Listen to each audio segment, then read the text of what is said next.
خدمت. سیدی غوث اعظم کی زندگی آپ پڑھیں گے تو آپ کو اندازہ ہوگا ان کی پوری زندگی اللہ کے بندوں کی خدمت میں کٹ گئی. پوری زندگی. خدمت صرف یہی نہیں ہوتی بھائی, مدد صرف یہی نہیں ہوتی کہ اس کو پیسے چاہیے پیسے دے دیں. کئی لوگوں کو پیسے نہیں چاہیے ہوتے, کئی لوگوں کو صرف آپ کا اخلاقی تعاون چاہیے ہوتا ہے, کئی لوگوں کو صرف آپ کا تھوڑا سا وقت چاہیے ہوتا ہے, کئی لوگوں کو صرف آپ کا مشورہ چاہیے ہوتا ہے, کئی لوگوں کو صرف آپ کا ساتھ چاہیے ہوتا ہے, کئی لوگوں کو صرف آپ کا نام چاہیے ہوتا ہے. تو جو جائز مدد ہے وہ کی جائے, اور غوث اعظم نے ساری زندگی یہی کیا.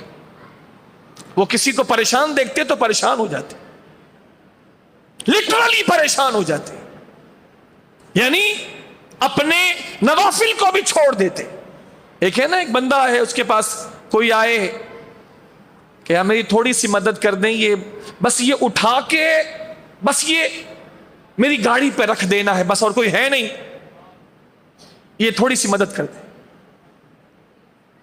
تو کوئی ناسمجھ بندہ ہوگا, حالانکہ وہ کر سکتا ہے, طاقت بھی ہے, سب کچھ ہے, لیکن کوئی ناسمجھ ہوگا تو کہے گا یار میں ابھی نفل پڑھ رہا ہوں, او خدا آپ دیکھ لو یار, میں ابھی نفل پڑھ رہا ہوں, یا میں قرآن پڑھ رہا ہوں, میں ابھی قرآن پڑھ رہا ہوں, آپ خود ہی کچھ کر لو, دیکھ لو, ہمت کر لو, تھوڑا ٹھہر جاؤ, کوئی آ جائے گا.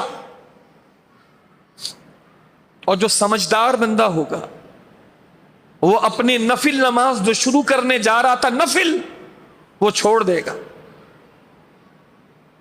جو سمجھدار ہوگا وہ قرآن جو پڑھ رہا تھا اس کو بند کرے گا, جا کے اس کی مدد کرے گا. یہی تو فرق ہے میرے بھائی, یہی تو فرق ہے علم ہونے اور نہ ہونے میں.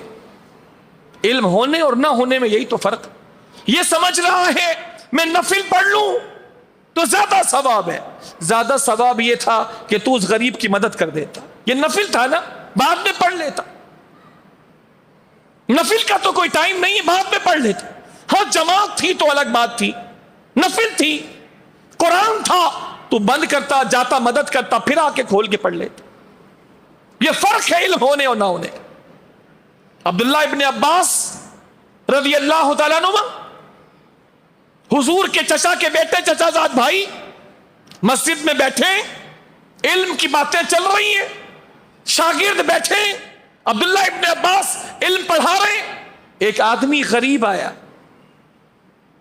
غریب آیا اور آ کے قریب, کان کے قریب کہنے لگا میں بہت پریشان ہوں, اگر زیادہ پریشان نہیں ہوتا تو میں ابھی آپ کو پریشان نہیں کرتا, میں صرف اس لیے آیا ہوں میری بیٹی کی شادی ہے اور بہت کم ٹائم رہ گیا ہے اور میرے پاس انتظام کچھ بھی نہیں. عبداللہ ابن عباس, غریب کی بیٹی کی شادی, محفل لگی ہے, شاگرد بیٹھے, عبداللہ ابن عباس پڑھا رہے ہیں. کیا پڑھاتے رہے؟